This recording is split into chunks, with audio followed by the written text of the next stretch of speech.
بینەرانی خۆشەویستی تەلەڤیزیۆنی کۆمەڵا سلااوتان لێبێ، هیوادارم لە هەر کوێهان ساق و سلامەت و تەندروست بێت. لە بەنامەی ئەم هەفتەیە ئاسۆی بەرابەریدا دەمانەوێت لەسەر گوشارەکان بۆ سەر ژنان و گەڵاڵەی نور قسە و باسی بکەین بە میوانداری بەڕێز هەلاڵە تاهێری، بەرپرسی ڕێکخراوی ژنان و کۆمەلگا لە وڵاتی ئینگلیستان. هیوادار مێوەش تا کۆتایی بینەر و بیسەری ئەم بەرنامەیە بن. هاوڕێ هەلاڵە ئەم کاتتان باش، بەخێر بێن بۆ بەرنامەیە. سپاسدانەکەم، سڵام هەیە بۆ خۆت و هاوڕێیانی تەلەڤیزیۆن و هەروەها بۆ بینەرانی عزیز. زۆر سپاس بە خێراتن دەکەم. بەڕێ سەلاڵە پێم باشە پێشەوەی کە بچینە سەر ئەو گەڵاڵەی نورە کە پێشتر قسەمان کرد پێکەوە لەسەر بارودۆخی ژنان و بزوتنەوەی ژنان قسە و باسی بکەین کە ئێستا بارودۆخی ژنان و بزوتنەوەی ژنان لە چه حاڵێکەوە ئێوە چۆن دەیبینن ئەو بارودۆخە؟ وەزیەتی مبارزاتی ژنان لە ئێراندا کولەن لە ئێران لە هەموو بەشەکانی لەوانە لە کوردستانیش بە جۆرێکە کە تعادڵێکی زۆر زۆر نابەرابەرە لەبەرەوەی کە لەلایەک و جمهوری ئیسلامی بە تەواوی هێزیەوە هێرشی کردوتە سەر ژنان لە هەموو بەشەکانی، بەشی کارمەندی، بەشی خێزانی، لە کۆمەلگادا، لە هەرکوێکە ببینن و ئەزیێت و ئازارێکی زۆر وجودی هەیە. بەڵام لەلایەکی کەو مقاومەتێکی بێنەزیر لە ناو ژنان بەتای بە جوانانە هەیە کە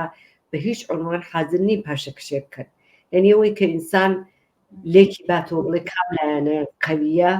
ناتوانین بۆ معنایە نیشانی بین، وەلی ئەتوانین بڵێن کە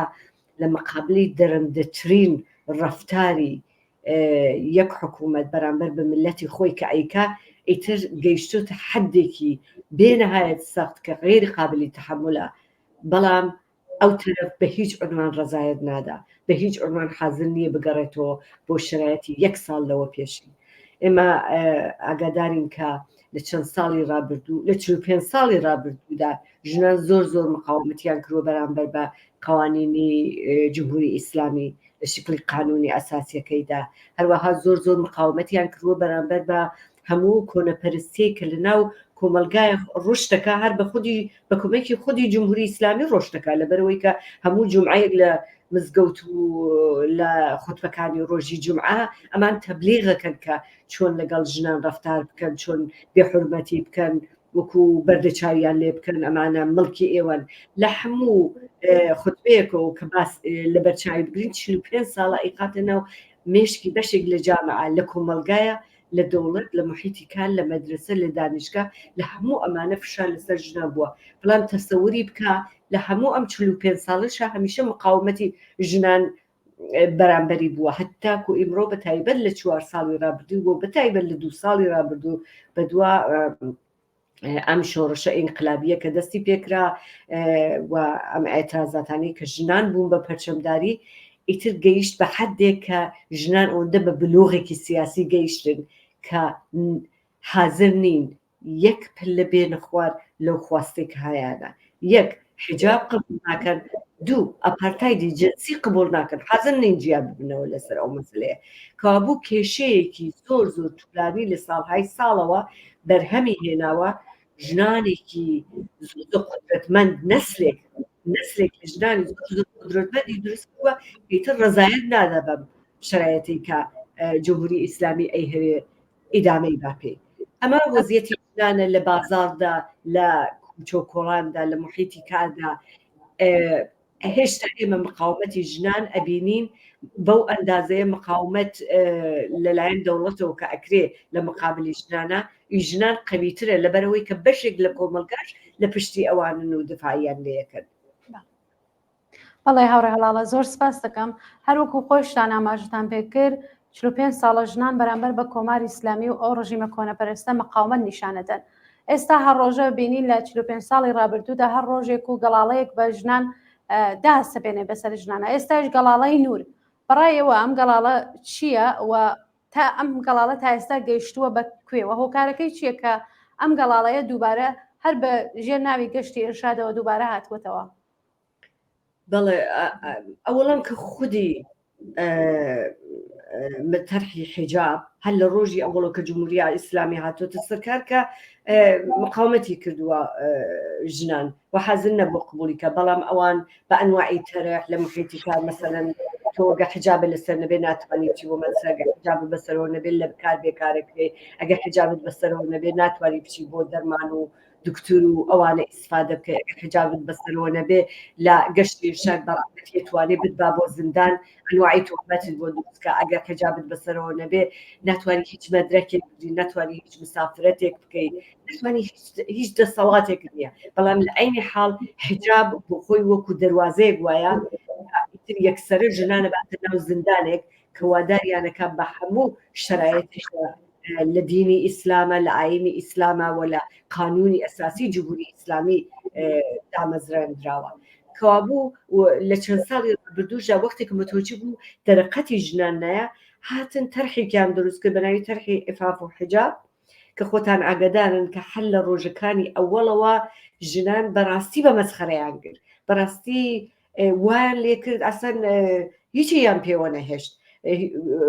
تا ئەوان ئەهاتنە گەشتی ئێرشاد لە جێیەک ژنێکێ گرت، ژنان زۆر مقاومەتیان کرد، خەڵک بە دەوروبەریان دیتیان ئەوش ناتوانێت بە نەتیجە بگات. لە 2 ساڵی ڕابردوو بە هێنان و بردننی لە مەجلسەوە بۆ شۆڕای نگەهبان، لە شۆڕای نگەهبانەوە بۆ بەشی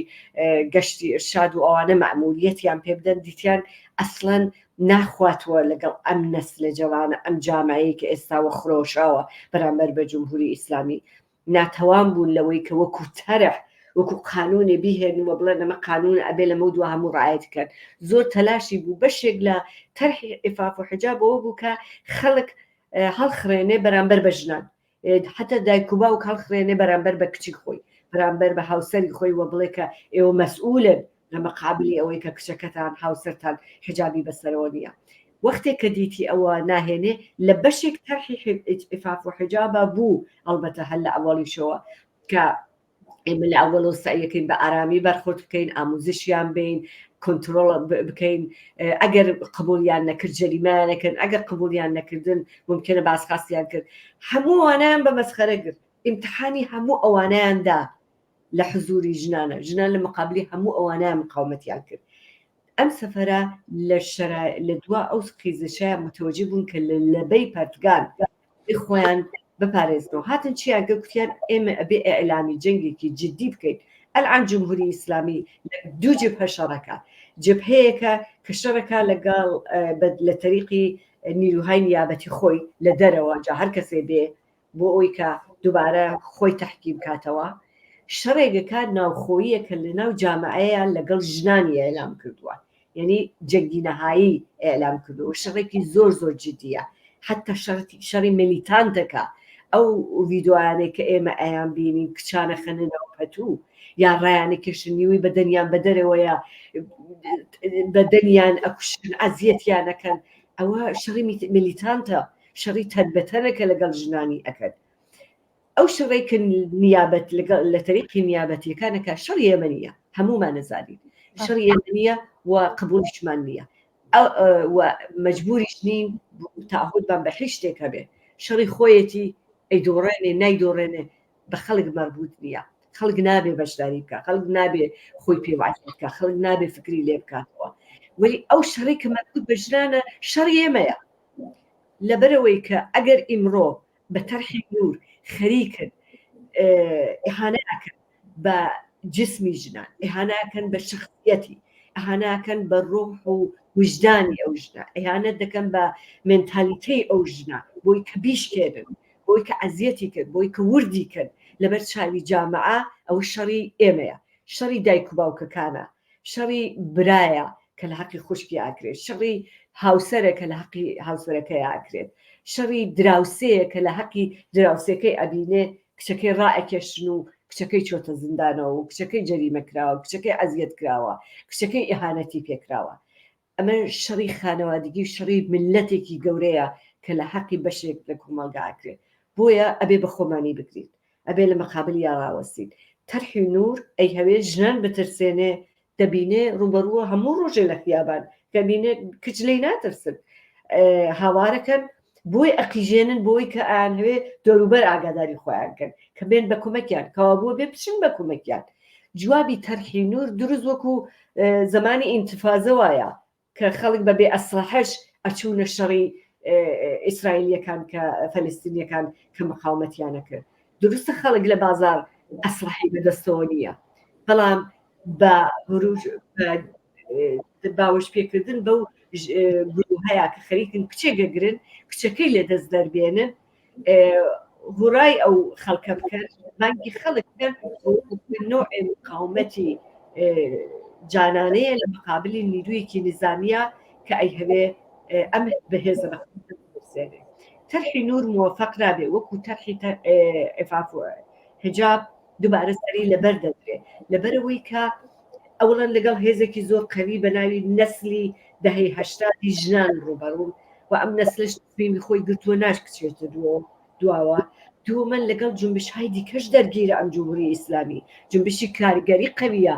لە ساڵ 3000 وردەیەک ئەحسابی کاریگەری ئەنواعی ئەترازاتی کاریگەری کراوە لەکوێی وڵاتانی دیکە تۆ هەر لەو وڵاتانی دەوروبەر ئەبینی ئەم حەددا لە ئەترازاتی کاریگەری کرابێ لە جنبشی دانیشتجویی لە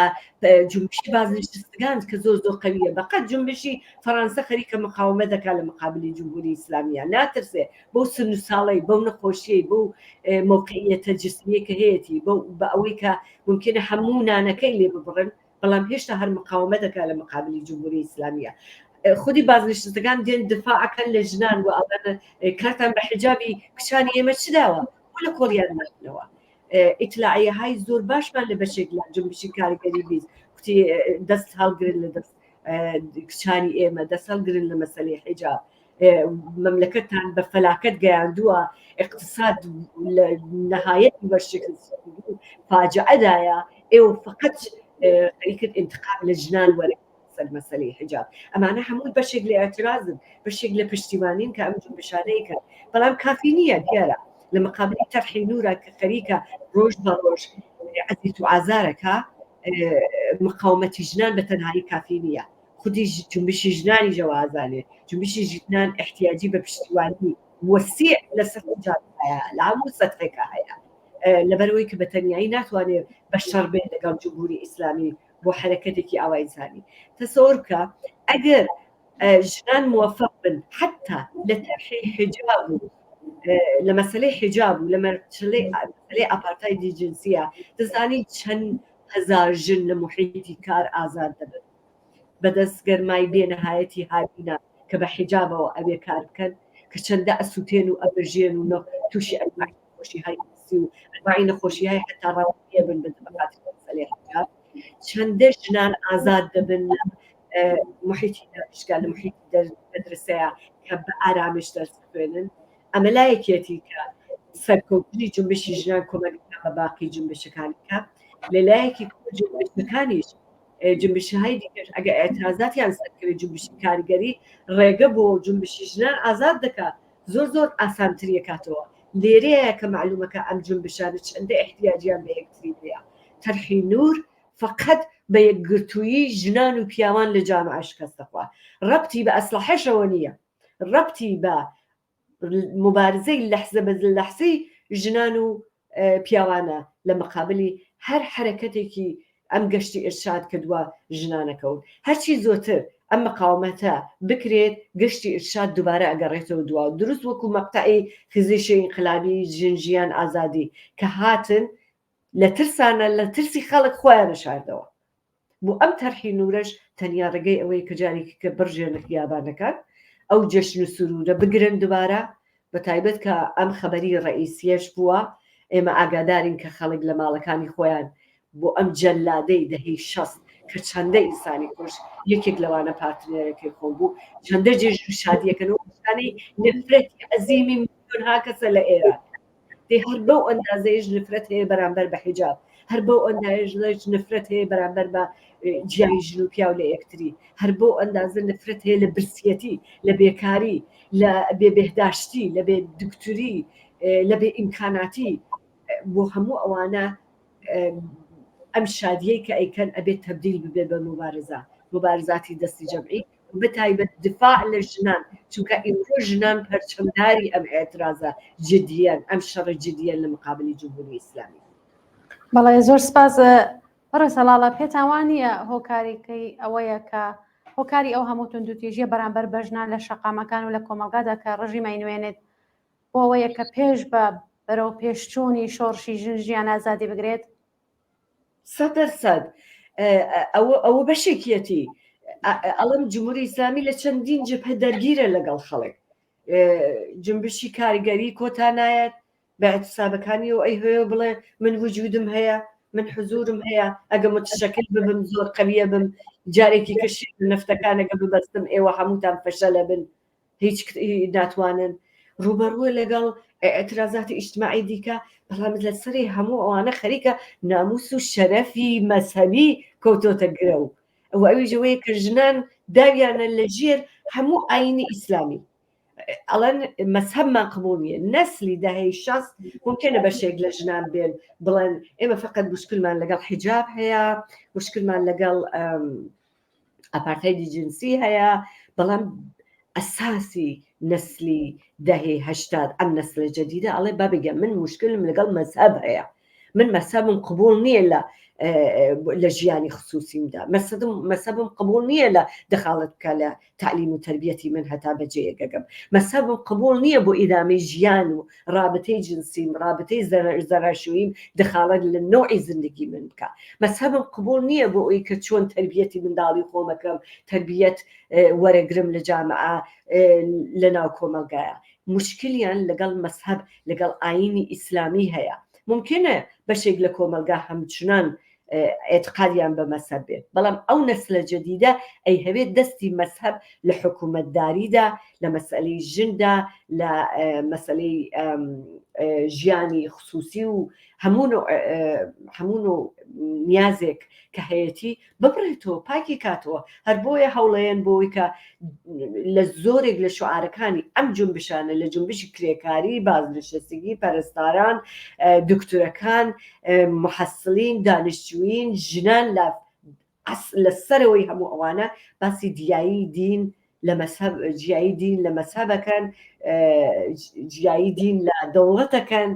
و نایان هەبێ بە هیچ شکلێک دین ئیتر دخالت بکە لە زندگی ئینسانەکانە جنبشی ژیان ئازادی ئەم جنبشە کە جنبشی ژنانە و جنبشێکە لە ساڵی 57ەوە دەست پێ کردووە فقط مربوط نییە بەم 2-3 ساڵە و ساڵهای ساڵە خۆی داڕشتووە مشکلی هەیە لەگەڵ قانونی ئەساسی کرد داڕێژراوە لەسەر بە مەبنای قانونی شەریعەیان نایەوێت تەوری کولی ئەم نەسلە جەدیدە قبولیان نییە بە هیچ عنوان مەذهب لە ژیانیان دخالەتکە دەوڵەتێکی سێکولاریانەوێ دەوڵەتێکی ماکسیمالیستیانەوێ کە جوابی نیازەکانی ئیمڕۆی جامعەی بەشەری باتەوە نیازی ئیمڕۆی جامعەی بەشەری عیبارەتە لە ئازادی کامڵ ئازادی بێ قەید و شەرت یعنی ژن و پیا و بەبێ ئیزدواج بەبێ دخالەتی هیچ کەس بۆ خۆیان تعیین بکەن بۆ زیژانی خۆیان بە چ نوعەیەژی بەبێ ئیزدواج با ئیزدواج هەر جۆرێکە پێیان خۆشە مەذهبیان بێ مەذهبیان نەبێ ئەتوانن ئەیتئیست بن قابلی احترام بن ئەتوانێ مەذهبی بێ پێیان خۆشە لە تەواوی ئوسولی دینی لە تعلیماتی مەدرسەیە لە دانشگاکان لە مەدارس حەز ببێت پێیان خۆشە منداڵ لە منداڵیەوە فێر نەبێت کە دین هەیە و ئاین هەیە لی گەڕن با گەورە ببێت تا سنی 17 ساڵێکی بە بخۆی تەسمین بگرێ کە دوا مەذهب کەوێ کە حاڵی ببێ بزانێ مەذهب چییە مەذهب وەکو تاریخی لێبێ بچێتە ناو غورفەی تاریخەوە وەختێک کە تۆ باڵغی پچی تحقیقی بکەیت پچی فێری ببێ هەروەندا دەنەتیجا ئەمە خواستێکی زۆر مهمە خواستێکە کە ڕائەوەستێ لە مقابلی مەذهبە هەر جمهوری ئیسلامیش هەر لەما ئەترسێ تەواوی موجودیەتی جمهوری ئیسلامی ئەوەیە کە لە تەریقی دین خەڵک ڕابگرێ لە تەنگنای دواکەوتوی و بەدبەختی فکری مەذهبیدا جا ئەگە ئەمەی لێ بسێنیتەوە هیچی لێ نامێنێتەوە موجودیەتێک بە ناوی جمهوری ئیسلامی نامێنێ دەنەچە بۆی شەڕەکەی لەگەڵ ژنانە چونکە ژنان داوای ئازادی و بەرابەریەکەن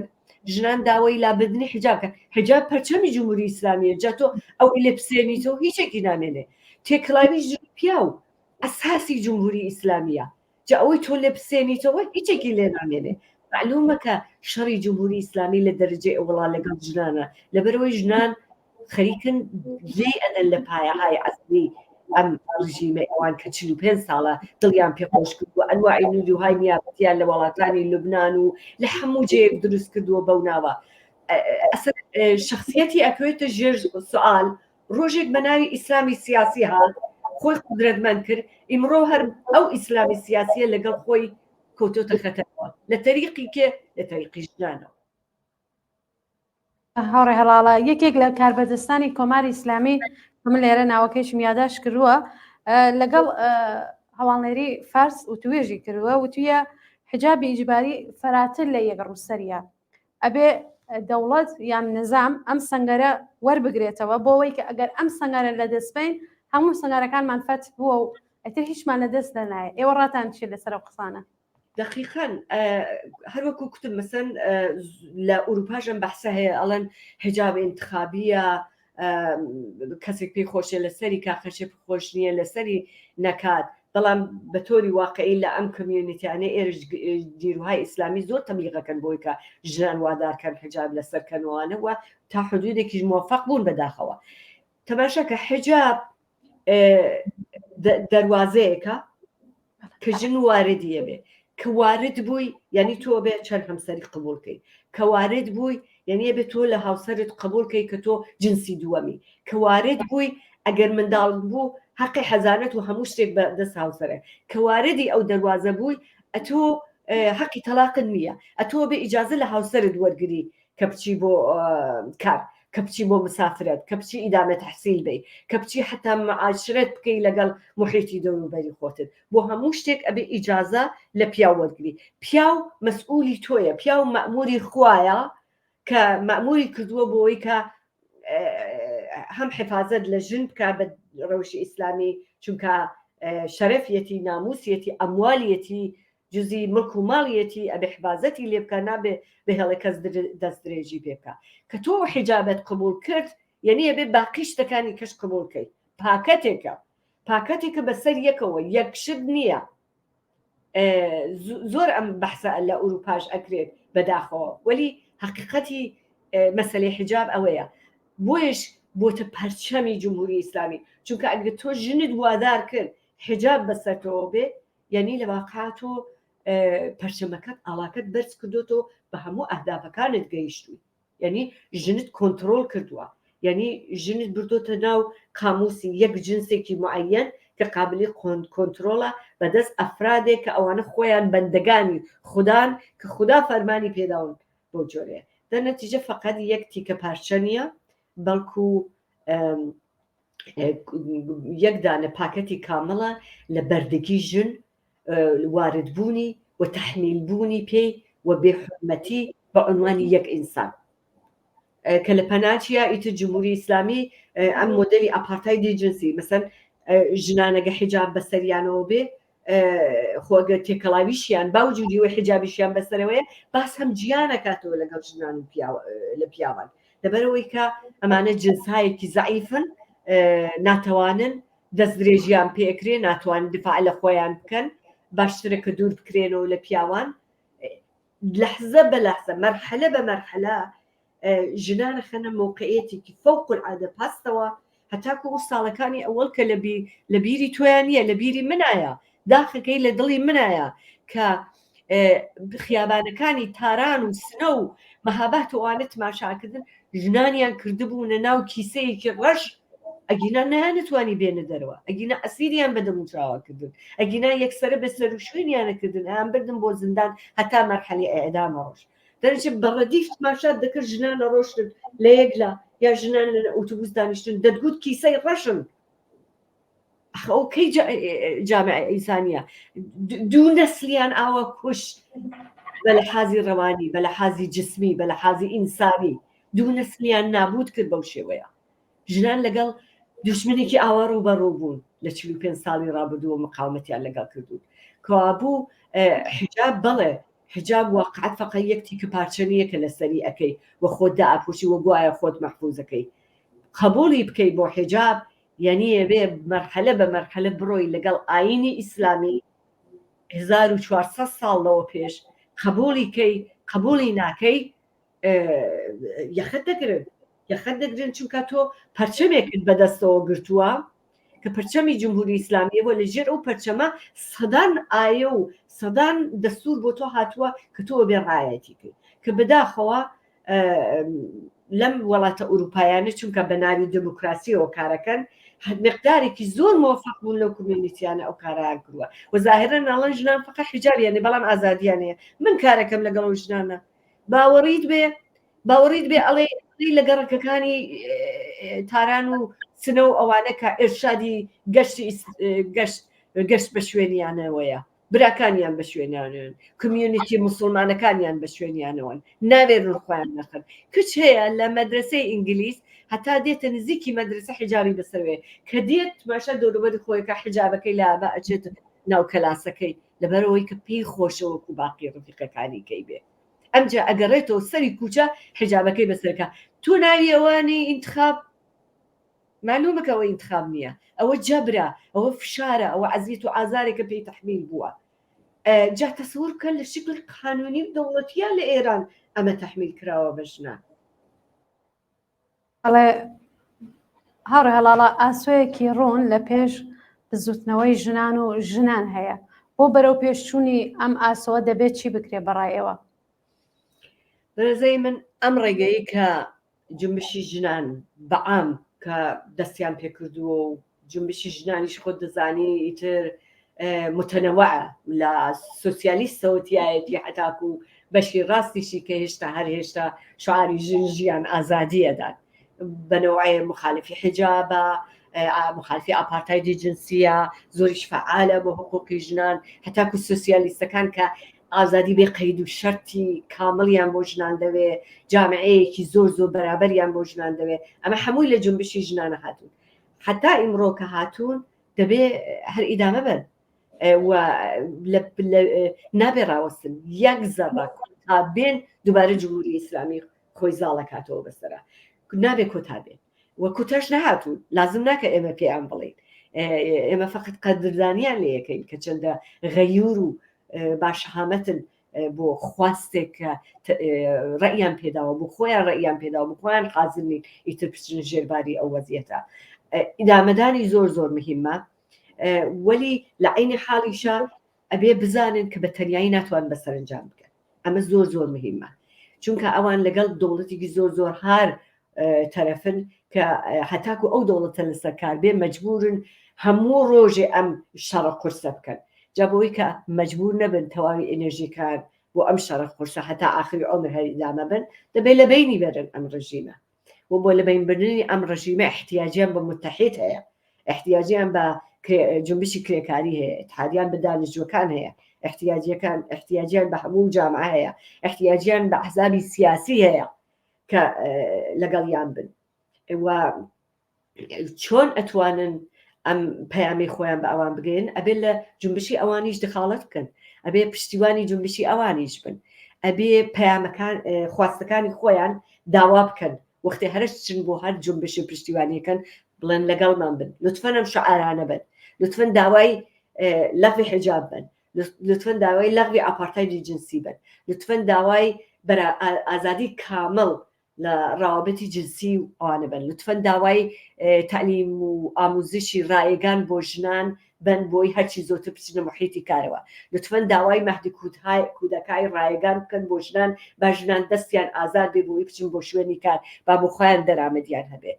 ئەبێ دانەدانی ئەم خواستانە بەرنەنا ئەو جنبش و ئەو حرەکەتانە کە پشتیوانیان لێ بکەن و بڵن داوای بکەن ئەمە خواستی ئێمەیە خواستی کولی جامعەیە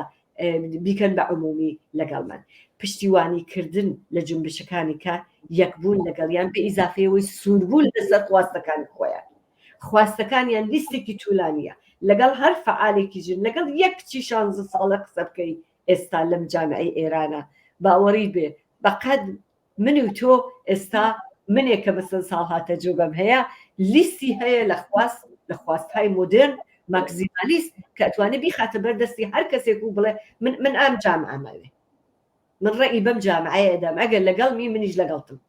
دێمە پێشەوە دەنەتیجە تەنیا ڕێگەی ئەوەیە کە متحدینی واقعی پەیاکەن لەگەڵ خۆیان متحدینی واقعیشیان زۆر مسەجلە کرێکارانن بە بگیان لەو 600 نەفەرەی کە کوژران لە شۆڕشەکەیە 2 ساڵ لەوە پێش نیوەیان مناڵی کرێکار بوون لەو هەموو زیندانیە کە ئێستا لە زیندانە نیوەیان کرێکارن نیوەی زیاتریان کرێکارن لە خانەوادەهای کرێکاری دانیشتجویان وەختێ ئەعتراز دەکەن ئەڵێ ما فەرزەندە کاریگەریم تا کنارتان میمانیم ئەمە هەمووی نیشانەیە و ئیتحادانێ جنبشی ژنانیش دقیقە نەبێ وا بکە دەبێت تکایی بە پشتیوانی لەگەڵ باقی جنبشەکان بێ ئیزافە بێ لە عینی حاڵ ئیسراریشی هەبێ لەسەر خاستەکانی خۆی لە هەموو شوێنێ و یەکێک لەوانە بۆ ئەوی کە ئیسراری هەبێ سازماندەهیە دەبێت ژنان خۆیان سازماندە بکەن دەبێت سازمانهای ژنان بە وجود بێنن لە هەر کۆر و کۆمەڵێک کۆبنەوە ناوێت بۆ خۆیان دروستکەن لەسەر چۆن خواستی مشخص کۆبنەوە ئیمکاناتی دروستکەن بۆ ژنان ژنی خانەدار بێنن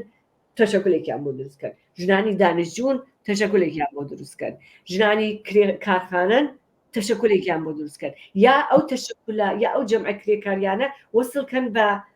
گروههای کاریگەرانی پیا و یارمەتیان بن کە قسە بکەن احتمال بە نەفسیان پێبن بۆ خۆیان دەست حەوادن من لە بیرم دێ لە توولی مبارزەی سیاسی خۆمدا تازە کچێ ڕۆشنفکریشم لە تەبەقەی کاریگەرەوە نەهاتوو بارها بۆی کە قسەی خۆم بسەلمێنم خوبانگیان نەکردو جاریواسە ڕێیان پێ نەداوم جامعی پیاوەکان بۆ خۆم ئەستاونەتە سەر پێ ئیسرارم بووە کە قسە بکەم دەبێ وا بکەیت دەبێ فعالی حقوقی ژن لە هەموو جێ ئیسرار بکە لەسەرەوەی کە دەستی بەرزکاتەوە قسە بکە بڵێ من نمایندەی ئەم خواستانی خۆمم هاتووم لێرە بیڵم و ئەبێ پشتیوانی لێ بکەن منیش پشتیوانی لێ لەگەڵتانم بۆیە اعتمادکردن بەخۆ زۆر مهمە بچیتە پێش و سازماندەهیکردنیش ئەو خەڵکش کە بەدەورتەوە ئەخە تۆ ئەگەر 4 فعالی ژن لە محیتی کاریگەری ئەم خاستانە یەک سری خاستی کاریگەری بن هەموو ژنانە لە دەوریان کۆبنەوە دەبەرەوەی ساڵهای ساڵ دەستیان کێشاوە بەدەستە مۆزوعە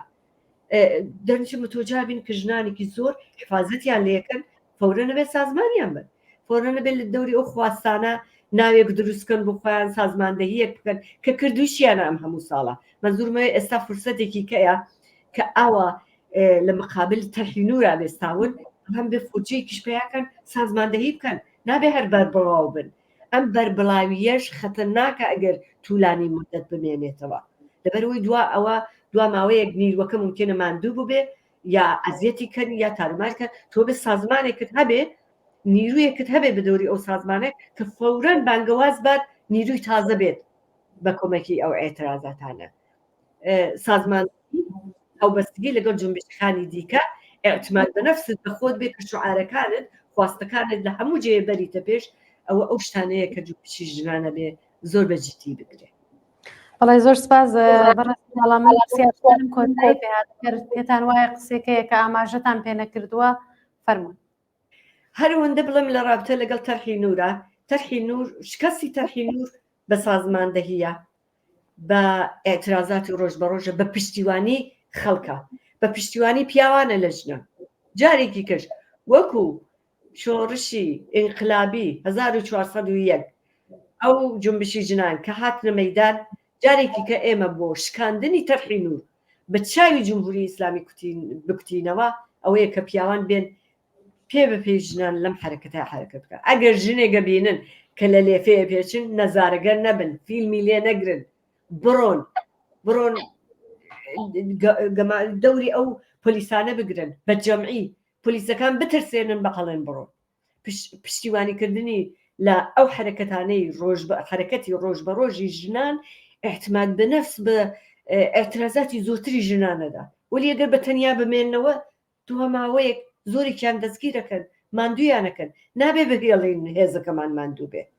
نابێ بهێڵی بکەوێتە چەنگی گەشتی ئێرشاد و جمهوری ئیسلامیەوە زۆر سپاس بەڵێ زۆر سپاس بۆ بەڕێز هەلاڵە تاهری بەرپرسی ڕێکخراوی ژنان و کۆمەلگا لە وڵاتی ئینگلیستان کە لە ئاسۆی بەرابەریەم هەفتەمان بەشدار بوو جارێکی تر سپاس بۆ ئێوەی خۆشەویست زۆر مەمنون زۆر سپاسیش بۆ بینەرانی عەزیز زۆر سپاس بەڵێ بینەرانی خۆشەویستی بەرنامەی ئاسۆی بەرابەری بەم جۆرە هاتینە کۆتایی بەرنامەیەم هەفتەمان تا دیدارێک و چاوپێکەوتنێکی تر ماڵەوە